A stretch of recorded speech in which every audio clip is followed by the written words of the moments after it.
caudal. Y luego viene aquí la preparación de lechada de cal, que es un proceso de encalado, perdón, acá está, suministro de cal, lechada de cal. Puede ser en forma de lechada de cal o en forma de sacarato, no hay problema. Entonces, después del ácido fosfórico viene la lechada de cal. El ácido fosfórico no hay un valor fijo, digamos, ¿no? Pero está más o menos en el orden de 300 partes por millón referido a sólido seco, ¿ya? La proporción de ácido fosfórico. 300 partes por millón referido a sólido seco. Y luego se aplica lechada de cal para subir un poco el valor de pH para que no esté muy ácido. El jugo que sale de la evaporación el melado que sale de la evaporación sale más o menos con un pH de 6,4, 6,5, 6,6, o sea, un poco ácido. Más el ácido fosfórico, entonces baja a 6,2, por ahí. Entonces aquí se le agrega un poco de lechada de cal o sacarato de calcio para que se formen las sales no insolubles con fosfato de calcio y los otros ácidos que pueden permanecer en el melado formen también las sales de calcio correspondientes y puedan ser separadas ya como insolubles, ¿no? Luego que se le ha aplicado el proceso de fosfatación y el proceso de encalado, aquí es el tanque de aireación, ¿ya? Hay varios sistemas de aireación, no puede ser con tobera con aire a presión que producen microburbujas. Hay el sistema fíjense que es un agitador de alta velocidad y el aire entra por dentro del eje del agitador y aquí se forman las microburbujas. Y hay el otro sistema de eyectores donde hay una parte estrecha donde aumenta la velocidad y baja la presión. Entonces esa parte absorbe el aire y se forman las microburbujas. El tema es que en este sistema tiene que haber un sistema bueno de aireación, es decir, formar microburbujas con el melado para que se forme una especie de emulsión, ¿no? Ya que los sólidos que hay en suspensión se pegan en la superficie de las burbujas y luego son arrastrados hacia arriba aquí en el clarificador, ¿ya? Entonces este es el proceso de aireación. Les decía que hay, por lo menos conozco yo, he trabajado con 3 sistemas. El de toberas, que tuvimos que cambiarlo porque mucho se incrustan o se ensucian las toberas, entonces daba ciertos problemas cada cierto tiempo. El que trabaja bien es el sistema de agitación, alta velocidad, y el aire entra por dentro del eje del agitador. Trabaja muy bien. Así como también el sistema de eyector, donde el melado pasa, hace vacío y entra el aire por el eyector y forma las microburbujas, que también trabaja muy bien, ¿ya? Entonces, fíjense que aquí ya el melado, con todo el proceso de calentamiento, fosfatación, encalado y aireación,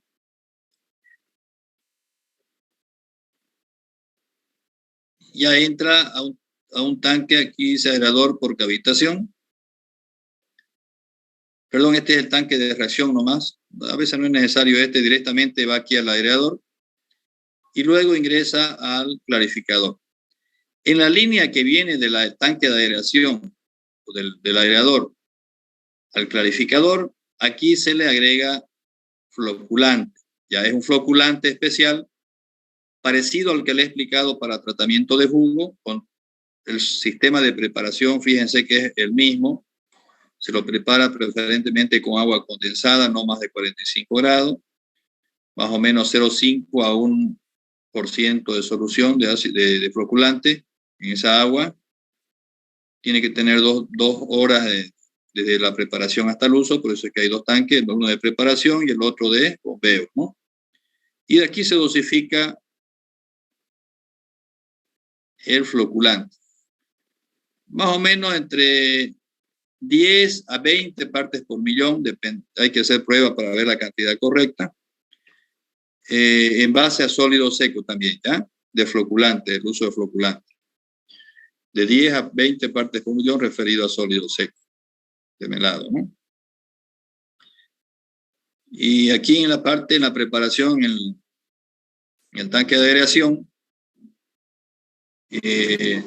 la exigencia es que se forme una emulsión con microburbujas, ¿ya? De tal manera de que esas microburbujas al entrar aquí flotan y se arrastran todos los sólidos que hay en suspensión. Entonces, fíjense que aquí el floculante lo que hace, igual que el jugo, es aglutinar partículas micelas muy pequeñas que hay en suspensión.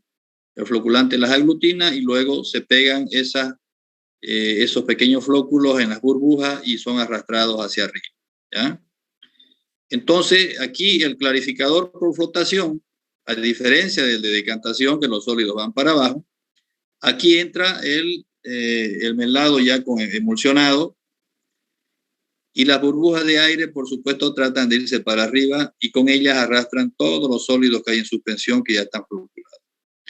Entonces, el melado, fíjense, clarificado sale de la parte de abajo, libre ya y transparente, regulado por una válvula telescópica aquí para ver el nivel de salida. Este es el melado clarificado, que es bombeado ya para el próximo proceso que vamos a ver de cocimiento y cristalización. Y la espuma sale por la parte de arriba con unas paletas arrastradas hacia el canal de salida, y esa espuma que contiene sacarosa vuelve hacia atrás a juntarse con el jugo crudo o jugo mixto para ser procesado juntamente con el jugo que viene de trapiche. ¿Está claro? Aquí alguna foto. ¿Ve? Fíjense, este es el flotador. Entonces, fíjense, aquí están las paletas que están sacando la espuma. Aquí está la salida de la espuma. Y aquí por abajo, fíjense, del fondo viene el melado clarificado en esta válvula telescópica que regula la altura de aquí del compartimiento. Entonces el melado pasa ya hacia el tanque que lo envía hacia el próximo proceso, ¿no? Entonces el melado viene por abajo, unos colectores que tiene acá, y sale y por vaso comunicante rebalsa y ya es llevado hacia el proceso de cocimiento al tanque que bombea hacia el cocimiento y cristalización. Ese es el esquema. No sé qué otra foto hay acá. No, eso vamos a ver. No sé si tienen alguna pregunta de el proceso de clarificación de melado. ¿Copiaron todo?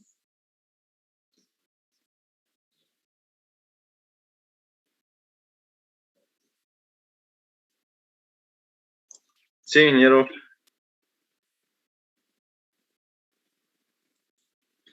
Bien, entonces ese es el esquema. Creo que lo tienen en este libro del Peter Rain.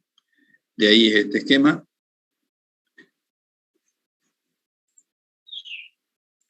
Bueno, este es un clarificador de melado, como les decía. Ve el motor reductor que acciona este eje, que tiene el portapaleta, que están, fíjense, las paletas están justamente girando para este lado, tumbando la espuma hacia el canal, la misma que es extraída, ¿no? Y lleva al jugo mixto para ser procesada. Y el melado que sale de aquí, fíjense, esta cañería sale del fondo, donde los colectores que tiene aquí en la parte de abajo, y el melado clarificado viene y por vasos comunicantes se regula con esta válvula telescópica, la compuerta esta. Entonces, si esta espuma está un poco baja, entonces se le cierra un poquito, sube algo el nivel y la espuma tiene que estar permanentemente saliendo, pero tiene que tener una altura de espuma también aquí, ya, para que se vaya agotando, para que no rebalse melado, solo rebalse espuma. Entonces ese nivel se lo regula con esta válvula y el melado traspasa aquí ya para irse al tanque donde está la bomba que lo bombea al otro proceso, ¿ya? Bueno, esta es una foto en Tailandia es un filtro prensa donde están procesando, donde están filtrando el melado que ha tenido el proceso de carbonatación, ¿no? Solamente para mostrarle un proceso de carbonatación y filtración en estos filtros prensa, ¿no? Entonces, otro proceso que también tiene como objetivo separar los sólidos del melado, pero a través de un proceso de carbonatación y luego filtración en estos filtros prensa, ¿ya? que son automáticos. Bien, eso es todo lo que podemos hablar entonces en el proceso de evaporación completa, incluyendo la clarificación de melado. Si no tienen preguntas, vamos a hacer una introducción en el proceso de cocimiento y cristalización, ¿ya? Me indican, por favor, para continuar.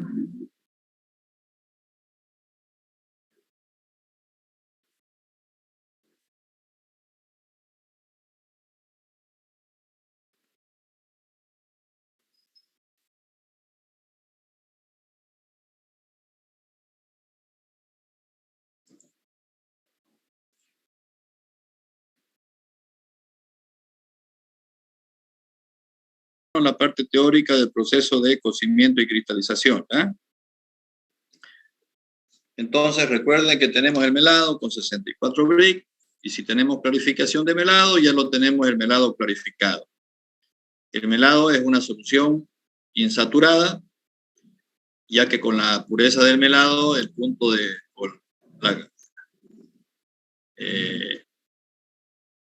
de saturación más o menos está en el orden de los 79 Brix. Ya, y estamos con un melado con 64. Ya les dije por qué había un margen, ¿no?, entre el punto de saturación y el Brix del melado obtenido en el último efecto. Entonces, por lo tanto, vamos a pasar al siguiente proceso. Entonces ya hemos eliminado gran parte del agua, un 90% del agua. Entonces, hay que continuar concentrando para cristalizar la sacarosa, ¿no? Y de eso se trata el proceso de cocimiento y cristalización. Entonces, en este proceso se continúa concentrando las soluciones de sacarosa como el melado, mieles, jarabe, hasta obtener un cambio en el estado de la sacarosa al pasar de sacarosa en solución a sacarosa en forma de cristal, obteniéndose, después del proceso de cocimiento y cristalización, por supuesto, el producto conocido como masa cocida, ¿ya? Entonces, ¿qué es la masa cocida? Aquí podemos incluirle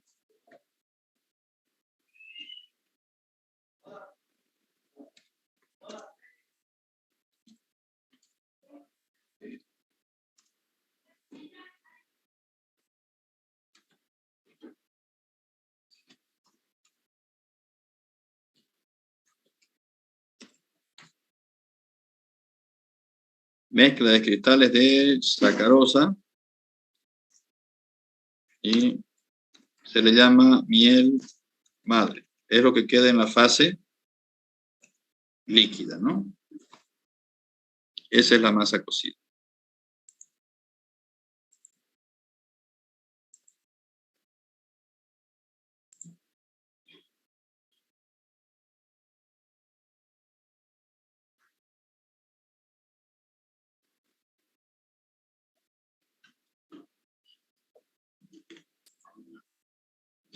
Bien, antes de ver los procesos de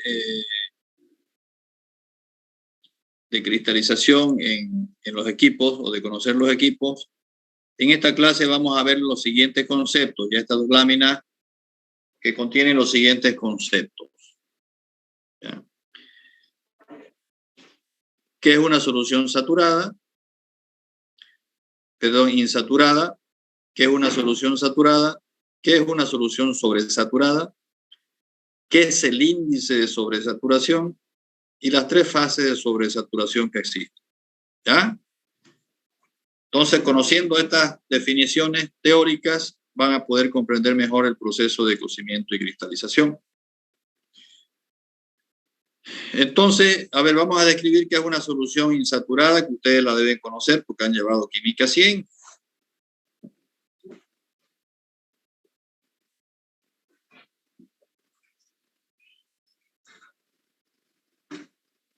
¿Alguien recuerda?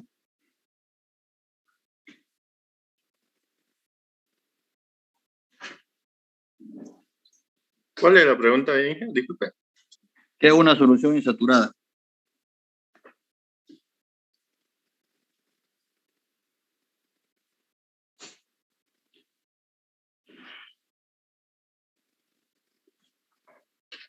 Es cuando una solución contiene disuelto menos soluto del que puede disolver el solvente.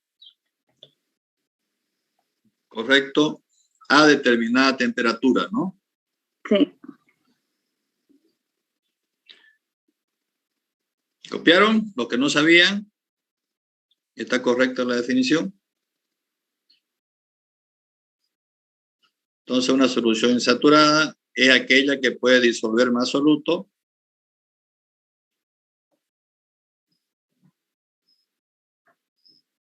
en la solución a una determinada temperatura, ¿ya? Porque la solubilidad es función de la temperatura.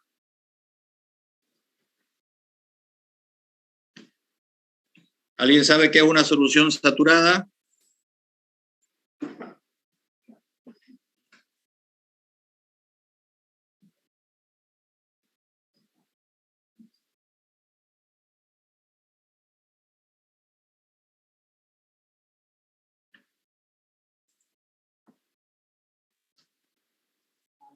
Es cuando tiene la mayor parte de la cantidad de soluto disuelto según las condiciones de presión y temperatura. A ver, un poquito más clara vamos a definirla, ya no está muy clara. ¿Ya? Una solución saturada es cuando ya no se puede disolver más soluto en la solución a una determinada temperatura, ¿ya? Es decir, que si ustedes agregan una molécula de sacarosa, por no decir un cristalito, una molécula de sacarosa, ya no se va a disolver más, se va a quedar en forma sólida, ¿ya? O si quieren verlo más visible, si agregan un cristalito de sacarosa,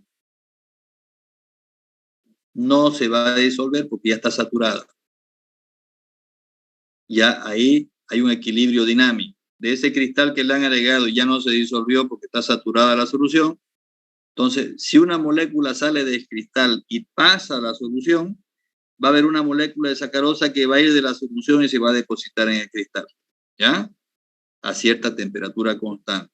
Es decir, va a haber un equilibrio dinámico, pero no van a poder disolver ni una molécula más en esa solución. ¿Está claro?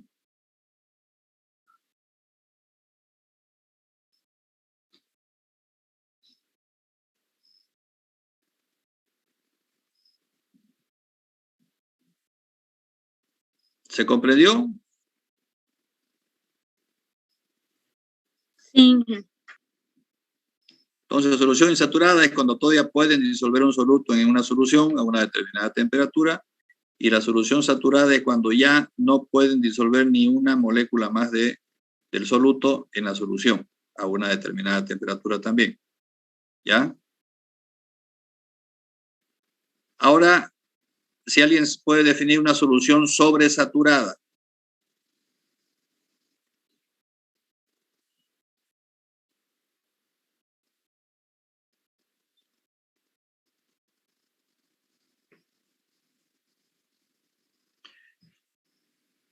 Entonces, una solución sobresaturada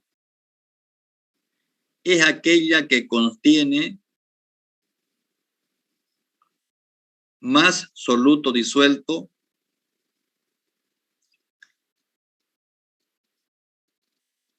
que el que puede disolver a una determinada temperatura.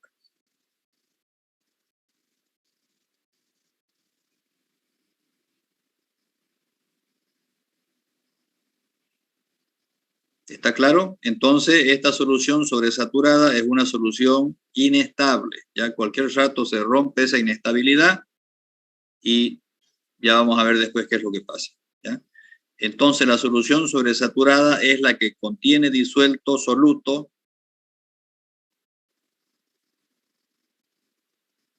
¿no? En la solución, por encima o más de lo que puede disolver la solución. ¿Está claro? Y ese soluto se presenta como precipitado. No, no, está en fase líquida.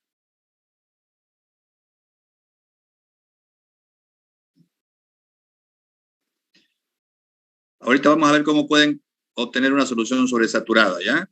No está como precipitado. Lo que pasa es que hay unas artimañas para lograr meter más soluto en solución, pero sobresaturada, ¿ya? Pero en solución, ¿de acuerdo?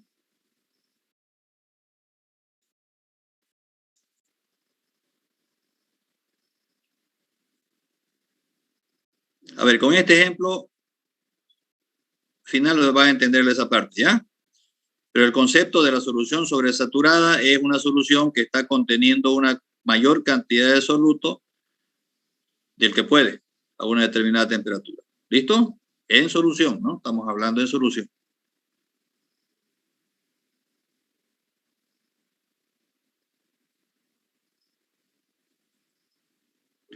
Y finalmente, aquí el índice de sobresaturación. ¿Ya? ¿Qué es el índice de sobresaturación?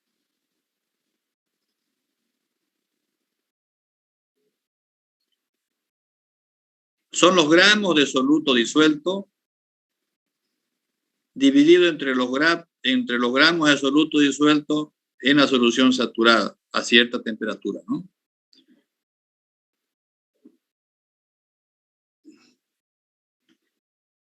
Ese es el índice de sobresaturación. A ver, le voy a dar estos tres ejemplos para que son justamente el caso de una solución insaturada, el caso de una solución saturada y el caso de una solución sobresaturada. Y de ahí el concepto de índice, ¿ya?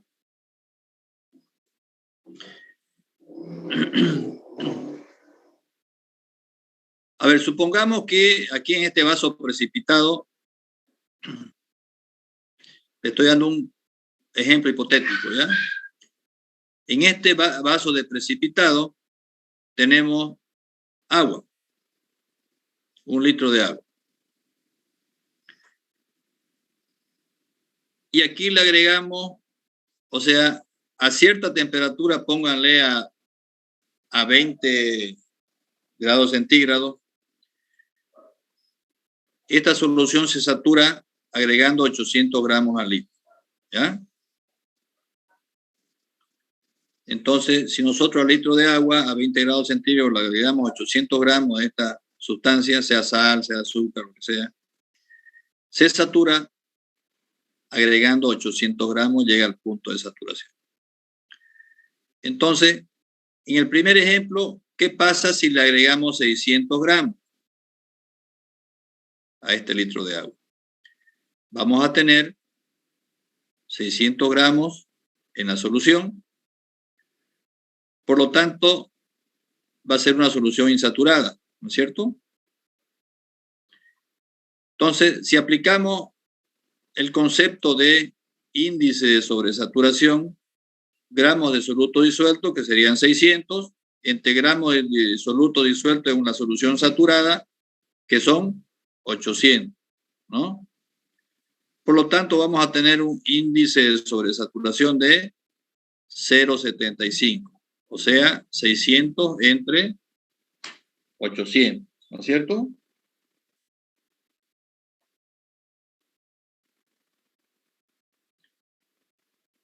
¿Qué quiere decir esto? Que cuando tengo una solución insaturada, el índice de sobresaturación es menor a 1. ¿Está claro? Manteniendo a 20 grados esta solución insaturada, ¿qué pasa si le agrego 200 más? Es decir, completando los 800. Entonces se van a disolver todos, ¿no?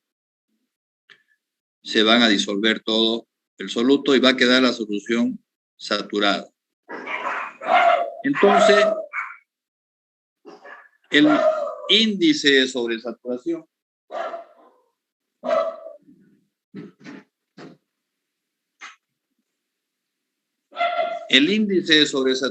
va a ser los gramos de soluto disuelto, es decir, como ya le agregué 200 más a los 600, van a ser 800, entre los gramos de soluto disuelto en la solución saturada, que son 800.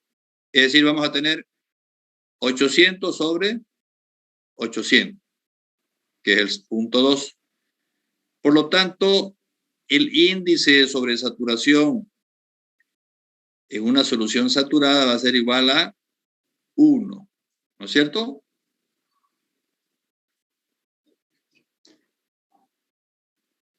¿Qué pasa si le continúo agregando 100 gramos más de soluto?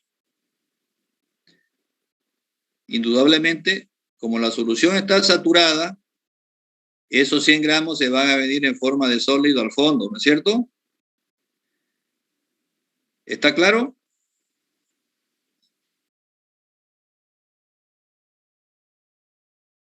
¿Está claro hasta ahí? Sí, ingeniero. Bien, ¿qué tengo que hacer?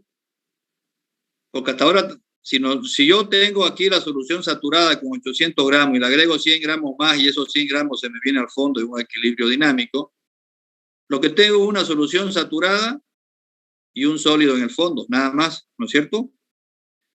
Entonces, ¿qué tengo que hacer para sobresaturar esa solución?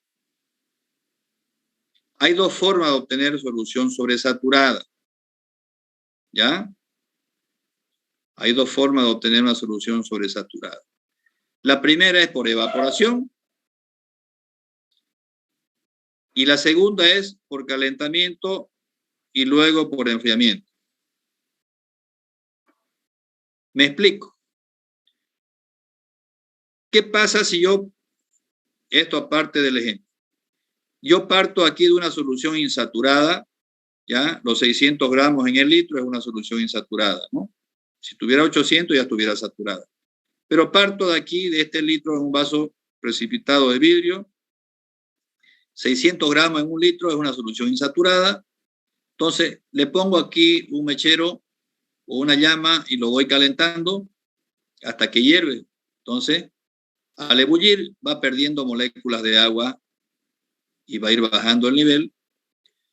Los 600 gramos se van a ir manteniendo, pero el volumen de agua va a ir disminuyendo. Entonces, se va a ir concentrando, ¿no?, la solución hasta llegar primero a saturarse. Y si sigue el mechero prendido y sigue ebulliendo, entonces después de saturarse va a seguir perdiendo agua hasta que va a sobresaturarse. ¿Se entiende, no? Y va a llegar el índice de sobresaturación a 1 por pérdida de agua por evaporación y luego va a aumentar de 1.1, 1.2, etcétera, si lo dejo seguir ebulliendo y perdiendo moléculas. Entonces, y continúa, las moléculas del soluto continúan sin solidificar, continúan en la solución. Entonces ya es una solución sobresaturada. Es una forma de obtener una solución sobresaturada por evaporación. ¿Está claro?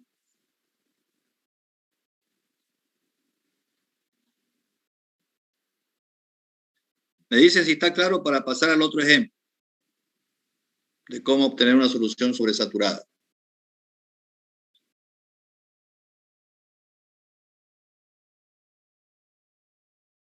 ¿Hola? Sí, Inge, por mi parte me quedó claro. Bien, la otra forma de obtener una solución sobresaturada. Le habíamos dicho aquí, en el tercer caso, de que la solución saturada era 800 en un litro de agua y le habíamos agregado 100 gramos más del soluto para obtener o para subir a 900. Por lo tanto, 100 gramos quedaron en estado sólido en el fondo, ¿no es cierto? A 20 grados. ¿Qué pasa si yo lo caliento esta solución? Entonces, como la solubilidad es función de la temperatura, entonces va a subir a 30, 40, 50, 60, 70 grados. Y al abrirse espacio entre las moléculas de agua, va a ir disolviéndose más este soluto hasta que se va a disolver todo, pero a una temperatura más alta. ¿De acuerdo?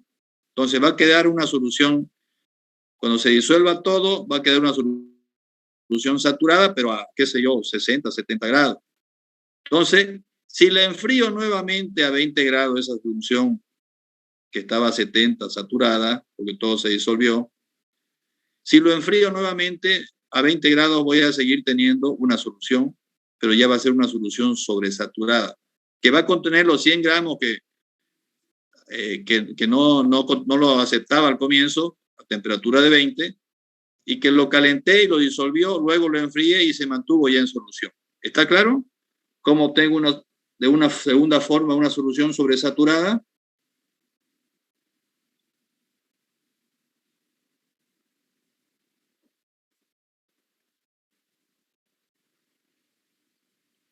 ¿Aló?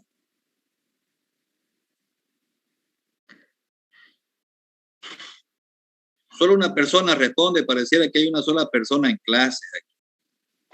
Sí, ingeniero.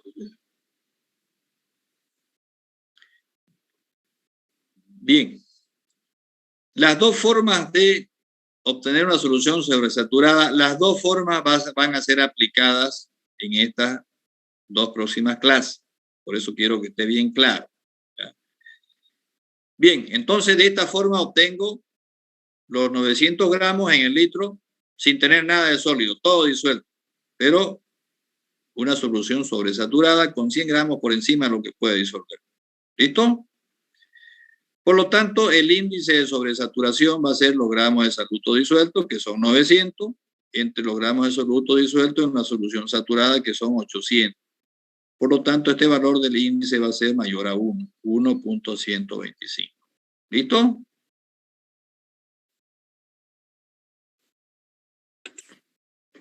Está bien, ingeniero. Finalmente, para que quede ya finalizado estos conceptos importantes, antes de pasar la próxima clase ya directamente a los equipos de cocimiento y cristalización, vamos a decir que existen 3 fases de sobresaturación. Es decir, el punto 3 están divididos en 3 condiciones ya de sobresaturación. ¿Listo?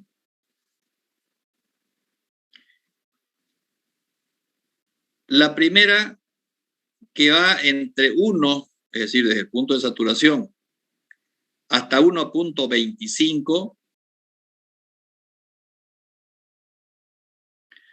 que tiene las siguientes características.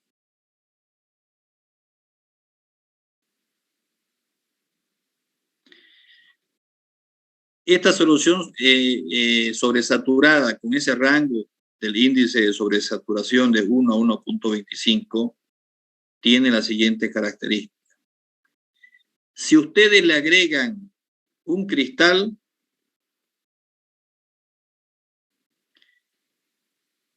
y lo doy como ejemplo nomás, ¿no? Si ustedes le agregan un cristal del soluto, en este caso la sacarosa, ese cristal, las moléculas de sacarosa que están por encima de 1, en este caso del ejemplo, los 100 gramos, que están sobresaturando por encima de 800, se van a depositar en ese cristal que le agregaron, haciéndolo crecer, es decir, que van a obtener un cristal de 100 gramos más el peso del cristalito que le metieron. Es decir, las moléculas de sacarosa que están por encima de 1 del índice de sobresaturación van a depositarse en el sólido que le han agregado de sacarosa hasta que la solución queda saturada, es decir, en solución queda S1 y el resto de la sacarosa, los 100 gramos, van a formar parte de ese único cristal. ¿Está claro?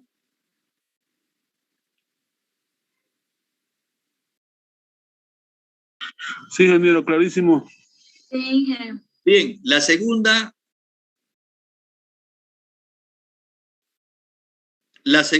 fase es una fase intermedia, bastante estrecha, ¿no? Por encima de 1.25, donde tiene la siguiente característica. ¿Ya? A esta solución sobresaturada por encima de 1.25 y menor a 1.3, si ustedes le agregan un cristal, recuerden que no es este caso, no es una solución que está con un índice de sobresaturación por encima a 1.25, ¿ya?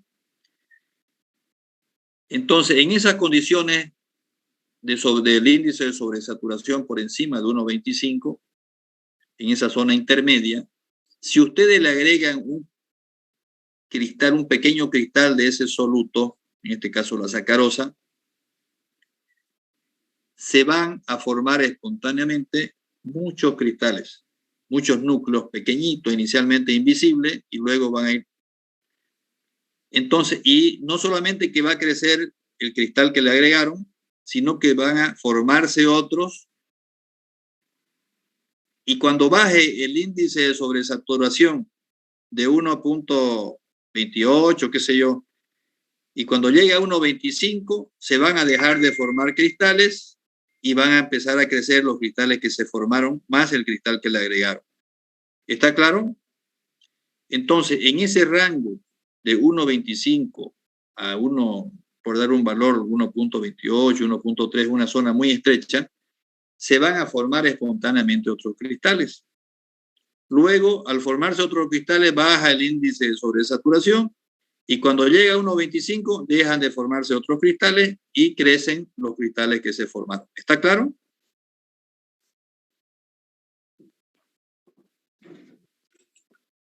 Sí. Entonces, cuando ustedes estén haciendo un cocimiento, como lo vamos a ver en la otra clase, no tienen que dejar que pase el índice de sobresaturación de 1.25 porque se le van a formar, se llaman falsos granos, ¿ya? Que eso es muy dañino, muy contraproducente para los procesos, sobre todo de centrifugación, ¿ya? Y para la calidad del producto. Y finalmente, la tercera fase del índice de sobresaturación, ¿ya? Que va desde desde la etapa intermedia, desde la fase intermedia en adelante, ¿ya? 1.4, 1.5 del índice, etcétera, etcétera. Su comportamiento de esa fase es que si ustedes tienen la solución sobresaturada con esos valores altos del índice de sobresaturación, no necesitan ni siquiera agregar un cristalito para que se formen espontáneamente otros cristales pequeños, ¿ya? Solo con algún cambio brusco de temperatura, nomás en el equipo, en el recipiente que lo contiene, pueden formarse espontáneamente muchos cristales de azúcar, ¿ya? Espontáneamente, sin necesidad de agregar. Se rompe la inestabilidad con algún cambio brusco de temperatura o una gotita de agua un poco fría que entre, se forman espontáneamente miles de granos, ¿ya? Entonces, esa es la tercera fase del índice de sobresaturación. ¿Listo?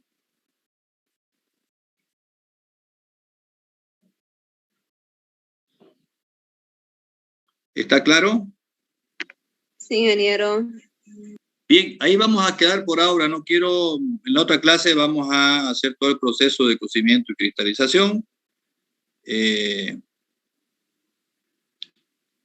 Yo creo que concluimos con todo el proceso de cocimiento y cristalización. La otra clase el día miércoles, ¿ya? Luego viene centrifugación, secado y estaríamos cerca ya de terminar por lo miércoles en el primer parcial, ¿ah? Está bien, ingeniero.